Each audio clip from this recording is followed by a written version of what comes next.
What's up, YouTube? Meg Flair Doodles is here with a deck profile of Ritual Beast for this upcoming format, or this format in general. Basically, this is a deck I've been testing a lot with one of my friends, and he actually ended up piloting a similar deck build of this at his locals, and he actually came in first place, beating out my Cosmos and a Shiranui player. And like overall, I feel like this deck has a lot of potential, mainly because of all the floodgates it can run, like Lose One Turn, Macro, and Fissure. Those cards can just shut down your opponent completely. But other than that, I just feel like Ritual Beast is a really viable deck. But right before we get started, like and subscribe for more content, and we can begin. So basically, I'm just going to go ahead and give you my choices on what cards I ran in the main deck. To start it off, I have the 3 copies of Elder. Basically gets all your plays going with Kenahawk. The 2-win is special summons back your banished Ritual Beast monsters, which is really good. The 1 Palissa and the 1 Lara, they're basically your what's called your Wolf Barks. Then you have 3 copies of Kenahawk. It's basically a gold sarcophagus, which is really good. 3 Rampengus is your Foolish Burial for Ritual Beast. Also, shout out to Kira Twig for signing my Rampengus. I trade off him. I appreciate it. The 2 Apelios. It's way too good not to be running. The 1 copy of Pedal Fan, allowing you to bounce back stuff. Basically, my matchup, whenever I played against my friend's Ritual Beast deck, he essentially was able to Kaiju me, and he was able to bounce back his Kaiju, which was ridiculous. So Pedal Fan puts in a lot of work, guys. It's the Pink Dolphin goes to work. That's all I can say. It might be pink, but it goes to work. Then I have 2 copies of Ghost Ogre and Snow Rabbit. I just feel like trying out some hand traps in here, and I decided just to go with Ghost Ogre alone, mainly because this deck has no way to deal with spells and traps in the main deck, so I'm going with 2 Ghost Ogres just to deal with any continuous spells and traps, as well as I can get rid of problematic monsters, so Ghost Ogre isn't that bad of a card, and it's been working out for me. That's my monster lineup, which is 18. For the spells, I have 2 copies of Ghost Arc. Only like 2. 3 clogs, way too much. You don't want to open up multiples. So I try to keep it at 2. 2 copies of Instant Fusion. Instant Fusion is really good off of Rampengu. This is a combo I found out when I first started playing Ritual Beast. Is whenever Nodin came out, it allows me to just keep my combos going with Rampengu.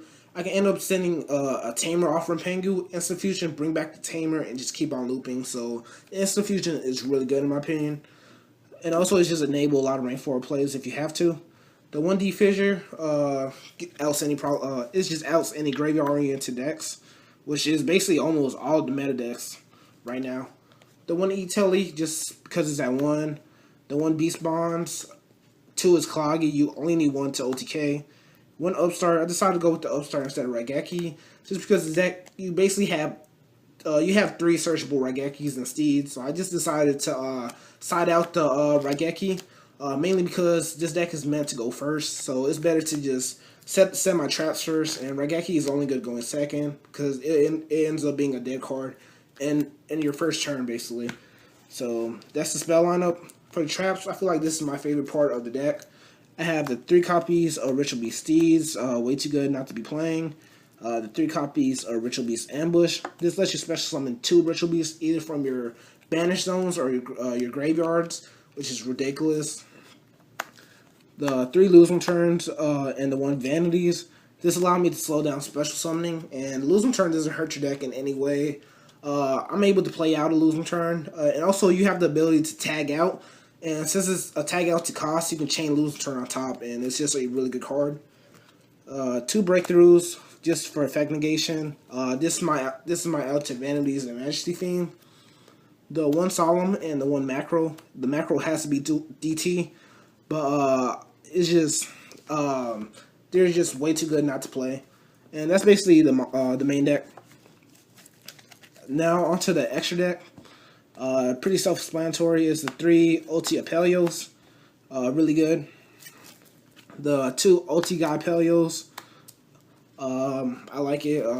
Basically, the OT Apelios are almost like Armades, and the OT Guy Apelio is your boss monster that can basically negate everything if you summon it properly.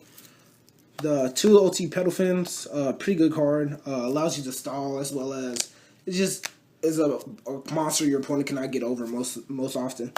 The one Cannahawk and the one Noden, I just like this the best.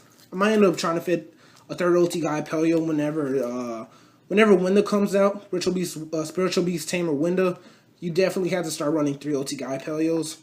One Totem Bird, you can make this. The one Shidori, it's pretty good. The one Abyss Dweller. Let me move Shidori to the side. One Dweller, one Leviair, one Castell, and one Ptolemy. This can be Daigusto Emerald, it really doesn't matter.